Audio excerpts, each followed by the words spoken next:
time to begin to solve it. But when a man has reduced himself to that level because he wants money, he will also tell the public who you are. And this is a man who said he wanted to run for president. He doesn't have the ball. He chickened out and ran away. Similar Obasanjo said, no, you will not run. He ran away. This is ordinary party. He ran away.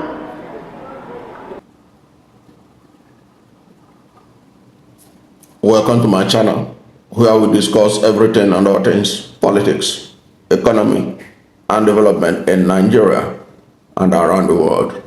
In continuation of our reaction to the former governor of Rivers State and now Minister of the Federal Capital Territory, Abuja, Nyesom Wike, in his reaction to Peter Odili, the former governor of Rivers State, in fact, the first civilian governor of Rivers State in 1999, who recently called out the minister and accused him of allegedly trying to turn Rivers State to his personal estate or his private estate, and commended Governor Simi Fubara for stopping the former governor and now Minister of FCT from turning the state to his private estate. And in the video you listened to, he was speaking, the Nyesom Wike was speaking in a Thanksgiving service for Martin Amehule, who is the leader of a factional state House of Assembly, the faction of the House of Assembly in which the people, which they defected from the People's Democratic Party to All Progressive Congress in alleged violation of Section 1091G of the 1999 Constitution. And Nyesom Wike was saying that Peter Odili has contested for president, wanted to be president, that he wanted to run for president, but he doesn't have the ball. He chickened out and ran away simply because Obasanjo said, you will not run. He ran away. He said, this is ordinary party. He ran away. Now, that is not true. Odili did not run away. Odili did not run away. We are all living witnesses of all those events when they happen. At the run-up to 2027 presidential election, Peter Odili was among the front runners,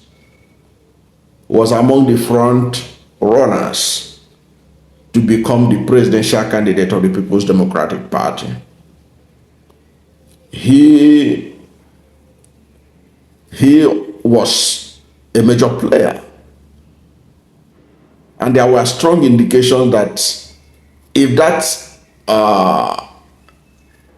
the primary of PDP presidential primary were to be conducted, Peter Odili stood a good chance of winning if it was transparent.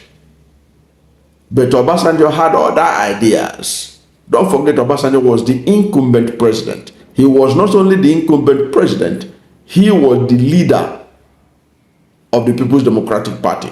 Just as Bola Ahmed Tinubu today is not only the president, he's also the leader of the APC. Whatsoever Tinubu wants now in APC is what will happen, whether you like it or not. That is the way it is. What he wants in APC, as the leader of APC, is what will happen. Because Tinubu himself is a stronger character than Muhammad Buhari, who was neither here nor there. That was why he was so weak. He wanted Ahmed Lawal to be the presidential candidate of his party in 2015. But Buhari didn't have the ball to come out with his full chest. Obasanjo is not somebody who suffers fools gladly. Obasanjo was a strong character.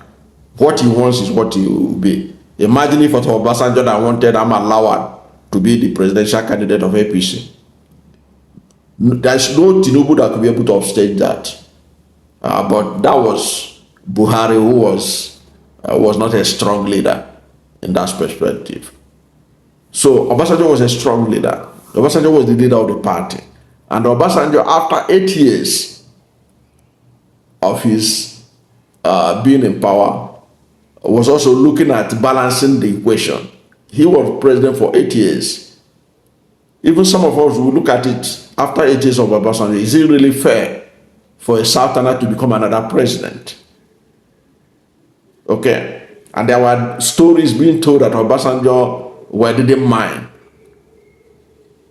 But other stories, which was captured by Olusegun Obasanjo, I think the editorial chairman of this day, in one of his books, was that people that don't want Odili to become the successor or after Obasanjo wrote a petition against Odili, and submitted allegations of corruption through the EFCC chairman then, now Nuhu Ribado. So that, which was Nuhu Ribado, the EFCC chairman then, it was alleged that it was based on that petition that Obasanjo changed his mind and said, okay, he will prefer somebody who he perceived not to have this kind of baggage, allegedly. That Obasanjo now bagged the then ailing governor of Katsina State, Umaru Musa Yar'Adua. And when Obasanjo made the point that Umaru Musa Yar'Adua is going to be the one, why does Nyesom Wike think that Odili have to come out and challenge Obasanjo and say, let us go to the primary?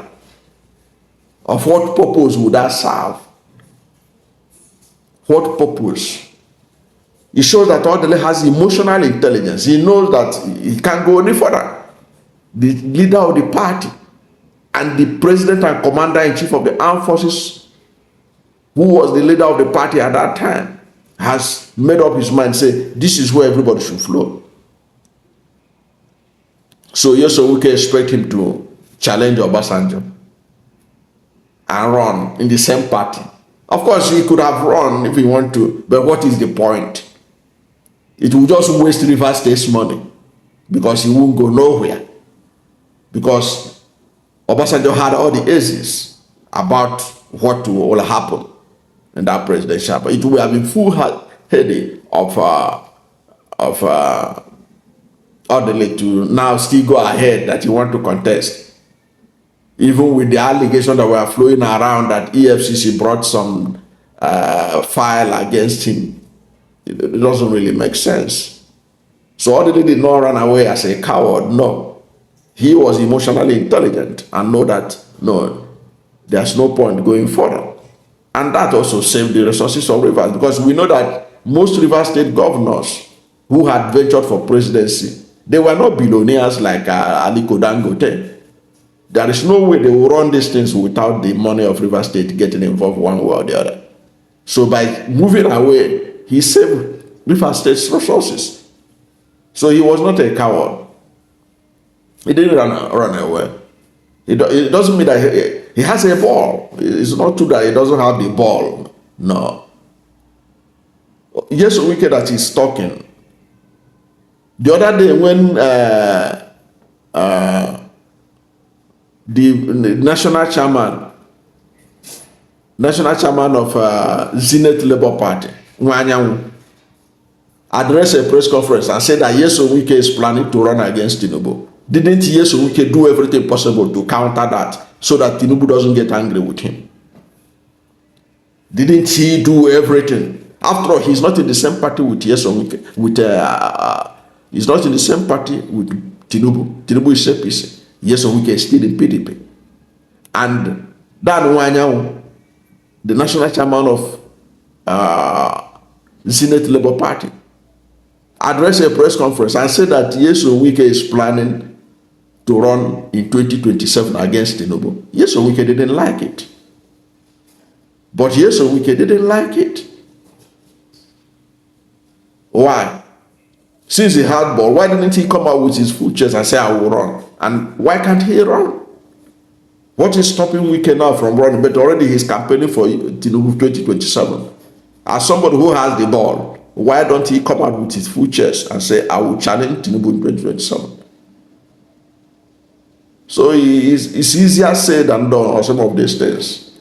So Odili, nothing, that statement cannot diminish Odili's effort to be president of Nigeria.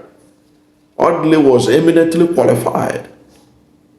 Odili, in terms of achievement, was one of the most achieving of the governors of his era. And a lot of things were working for him until the EFCC bombshell showed up and worked against him. And then Obasanjo decided that the power should go to the north. And he looked for somebody in the north who he perceived to be clean. And that was Umaru Musa Yar'Adua. And once Obasanjo said Umaru Musa Yar'Adua, don't forget, Umaru Musa Yar'Adua was sick during the period. He never campaigned. Obasanjo was the one doing the campaign. There was the infamous Obasanjo phone call exchange with Umaru Musa Yar'Adua, while Yar'Adua was in Germany or somewhere else. And Obasanjo said that they called him on a live campaign. He said, Umaru, they say you are dead. Are you dead? That was to show you how Obasanjo was in control of his environment, of who is going to be his successor. Unlike Buhari, who was neither here nor there. Okay? So you can't challenge such a strong character because you want to show that you are powerful. There was a story, they say that you stand in the compound of the coward to point at the ruin of the compound of the brave. That's a wisdom you can get from reading books like Things Fall Apart. So you don't, what you know that it's not going to work out, it's not going to work out. Odili knows it, that once Obasanjo put his foot down, that is what will happen. Even look at what happened to Amechi in Rivers State. Amechi won the primary to be governor of Rivers State. But Obasanjo said that it has Kele. That was how Umeha entered into the picture. Even Odili and others, they couldn't stop him because Obasanjo was the leader of the party. So to use that as a shot on Odili, it can only be those who are neophytes on political development in Nigeria. And that's why this channel exists, so that we point out all these small misinformation that some politicians in Nigeria do from time to time, thinking that there are no people that keep record. Of course, we are encyclopedic in this channel. We bring out all these things to balance this story, so that as you listen to Nyesom Wike, you also know that there is not a single story. There is alternative story.